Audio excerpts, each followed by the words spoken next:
Haleluya, puji Tuhan. Kita berjumpa lagi dalam satu renungan yang spesial juga untuk hari ini. Karena hari ini kita masih berada dalam suasana Paskah, ya, kematian dan kebangkitan Kristus. Nah, saudara yang kekasih dalam Yesus Kristus, kalau orang Yahudi memperingati Paskah dengan aturannya sendiri, dengan caranya sendiri, yaitu dengan adanya domba Paskah yang berumur setahun, dan kemudian itu disimpan dari tanggal 10, ya, ini Paskah pertama disembelih pada tanggal 14 bulan yang pertama, dan kemudian mereka harus makan Paskah beserta roti yang tidak beragi dan sayur yang pahit. Dan ini memang simbolis daripada kematian Kristus. Dan Yesus sudah genapi ini. Yesus sudah genapi di atas kayu salib, ya. Tetapi saudara-saudara yang kekasih dalam Yesus Kristus, kita melihat bahwa Paskah orang Kristen, orang yang percaya itu sangat berbeda, ya. Kalau orang Yahudi itu mengambil waktu atau time yang sesuai dengan hukum Taurat, tetapi Paskah daripada orang percaya, yaitu orang Kristen, yaitu mengambil patokan pada kematian dan kebangkitan Kristus. Oleh sebab itu, pada hari Minggu pun mereka masih menyebut Paskah. Lewat dari itu pun maka masih menyebut Paskah, karena memang kalau kita lihat bahwa Paskah itu sendiri bagi orang Yahudi itu mereka merayakan sampai 7 hari. Nah, orang percaya, orang Kristen itu, saudara-saudara, kalau orang merayakan kematian Tuhan itu pada hari Jumat atau hari apa saja gitu, ya, itu menyebutnya itu adalah hari kematian Tuhan. Itulah Paskah yang sesungguhnya, ya, yaitu memperingati hari kematian Tuhan. Tetapi dalam perjanjian baru, orang-orang percaya, orang-orang Kristen, dia mengisi sesuatu yang baru, yaitu pada waktu Yesus bangkit, disitulah mereka melihat bahwa ini adalah sesuatu yang perlu digarisbawahi atau perlu ditekankan. Ya, pada waktu Yesus bangkit, disitulah mereka mengisi dengan satu isian yang baru, bahwa inilah perayaan Paskah. Ini bagi orang-orang Kristen, orang-orang percaya pada zaman purba, ya, gereja awal. Tapi saya berpikir ini juga tidak salah, ya, merayakan Paskah pada saat Yesus mati, dan juga ada yang merayakan dan menekankan pada waktu Yesus bangkit, ya. Jadi Yesus hidup itu dari kematian, Yesus hidup itu dari penebusan dosa, domba Paskah yang sesungguhnya, ya. Kalau kita baca di dalam Yohanes 1 ayat yang ke-29, saya bacakan misalnya, ya. Yohanes 1 ayat 29, Yohanes Pembaptis berkata begini, ya. Pada keesokan harinya, Yohanes melihat Yesus datang kepadanya, dan ia berkata, "Lihatlah anak domba Allah yang menghapus dosa dunia." Kenapa Yohanes menunjuk Yesus dan berkata kepada orang banyak, ya? Jadi seolah-olah Yohanes menyuruh orang untuk melihat Yesus. Lihatlah anak domba Allah yang menghapus dosa isi dunia. Jadi Yohanes seolah-olah ingin mengembalikan ingatan orang-orang Yahudi pada saat itu untuk mengingat anak domba Allah di zaman Musa yang dikorbankan untuk penghapusan dosa. Itu kan. Yang kemudian yang berikut adalah anak domba ini, ya, anak domba ini dalam bahasa Yunani, ya, biasa anak domba itu atau domba disebut amnion, tapi di sini disebut amnos, yaitu domba bertanduk. Nah, domba pemimpin, domba raja. Nah, ini mengingatkan kita atau memberi pelajaran kepada kita bahwa Yesus yang menjadi anak domba Allah itu bukan domba biasa, tetapi domba raja. Dia adalah Mesias.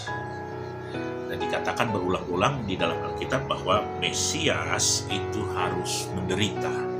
Bagi orang Yahudi tidak memahami ini. Di dalam pemahaman akan Mesias, mereka memahami bahwa Mesias itu jagoan, Mesias itu hebat, dan tidak akan perlu mati, tidak perlu sengsara. Tetapi sebagaimana yang sudah diajarkan oleh Tuhan Yesus bahwa Mesias harus menderita. Jadi kita lihat di sini domba bertanduk ini, domba pemimpin, domba raja ini adalah Yesus Kristus. Dia harus menderita, ya. Nah, saudara-saudara yang kekasih, sampai saat ini pun, ya, orang-orang percaya di dunia tetap memperingati Paskah itu. Yesus sudah bangkit, tetapi masih memperingati tentang Paskah. Dan justru orang-orang Kristen, saya katakan tadi, menambah suasana baru, merayakan Paskah, mengambil patokan pada hari kebangkitan Tuhan. Sebetulnya pada waktu kita mengambil patokan pada waktu dia mati, ya itu pas, saudara-saudara, karena dia menjadi domba Paskah. Tetapi di sini orang percaya, ya, dia mengambil sesuatu yang baru pada hari kebangkitan. Artinya Yesus mati dan kemudian dia bangkit pada hari yang ketiga, ya, dan itu sangat luar biasa itu, ya. Nah, kalau orang Yahudi juga memperingati Paskah itu sampai 7 hari, hari raya roti tidak beragi sampai 7 hari, dan kemudian di zaman Hizkia itu sampai 14 hari, itu luar biasa itu, ya. Di zaman Hizkia ada isian baru juga kalau kita membaca di dalam kitab Tawarik, di mana Hizkia memperingati Paskah itu sampai 14 hari, ya. Nah, coba saya bacakan ayat untuk kita sekalian, ya. Di dalam Efesus 1 ayat 19 dan 20. Dan betapa hebat kuasanya bagi kita yang percaya, sesuai dengan kekuatan kuasanya yang dikerjakannya di dalam Kristus dengan membangkitkan dia dari antara orang mati dan mendudukan dia di sebelah kanannya di sorga. Nah, saudara-saudara yang kekasih dalam Yesus Kristus, kita melihat di sini bahwa Yesus bangkit dari kematiannya. Di situ juga menjamin bahwa orang percaya memiliki kuasa yang hebat dalam kehidupannya. Ini sangat luar biasa, ya. Betapa hebat kuasanya bagi kita yang percaya. Ada kuasa yang bekerja, ada kuasa yang mengalir, ada kuasa yang menyertai orang percaya di dalam kehidupannya. Oleh sebab itu kita harus yakin dan kita harus bersyukur pada waktu Yesus bangkit, menunjukkan bahwa Sang Penebus kita luar biasa. Penebus kita bukan barang biasa. Penebus kita bukan orang biasa, tetapi dia Allah yang hidup, Allah yang hebat. Dia dapat mengalahkan maut. Nah, oleh sebab itu kuasa yang sama, kuasa yang besar itu, ya, mengalir dalam kehidupan kita, sehingga Paulus dengan yakin berkata di dalam Efesus 1 ayat 19, dan betapa hebat kuasanya bagi kita yang percaya, sesuai dengan kekuatan kuasanya. Saudara-saudara yang kekasih, kita menghadapi banyak hal saat ini, saudara-saudara, banyak kesulitan yang kita hadapi. Apalagi kita hidup di negara Indonesia ini yang saudara-saudara bisa melihat sendiri, banyak paham-paham yang mungkin saya bisa katakan paham-paham yang radikal, yang menjadi tantangan bagi kita. Tetapi biarlah kita berdoa, roh yang ada pada kita lebih besar daripada roh-roh yang ada di dunia ini, termasuk paham-paham yang ingin menekan, ingin membuat ketidakadilan bagi kita. Tetapi kita memiliki kuasa yang besar, kuasa yang hebat, kuasa kebangkitan itu luar biasa, ya. Ayat 20, yang dikerjakannya di dalam Kristus dengan membangkitkan dia dari antara orang mati dan mendudukan dia di sebelah kanannya di sorga. Ayat 21, jauh lebih tinggi dari segala pemerintah dan penguasa, kekuasaan dan kerajaan, dan tiap-tiap nama yang dapat disebut, bukan hanya di dunia ini saja, melainkan juga di dunia yang akan datang. Jadi saudara-saudara, pikiran kita mungkin terbatas dengan kuasa Tuhan ini, tetapi kuasa Tuhan itu sangat luar biasa.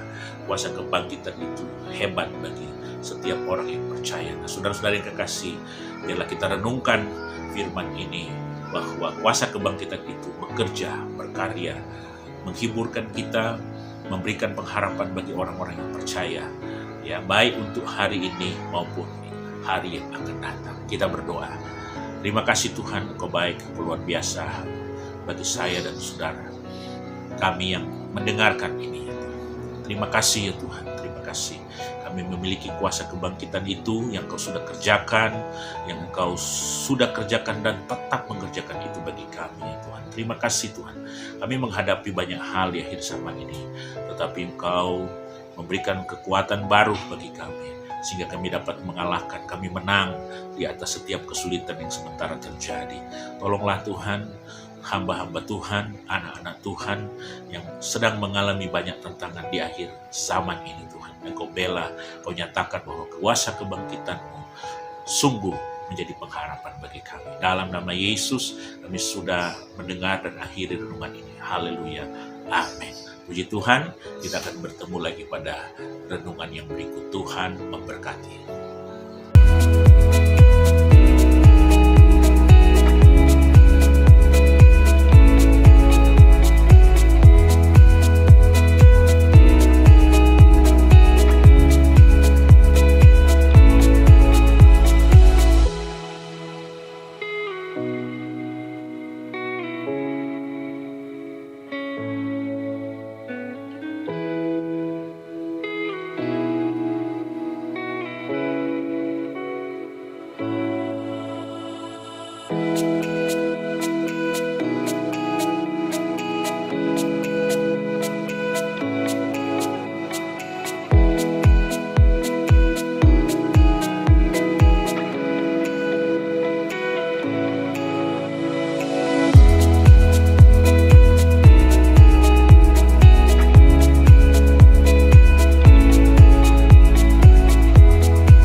Gerejaku adalah rumahku.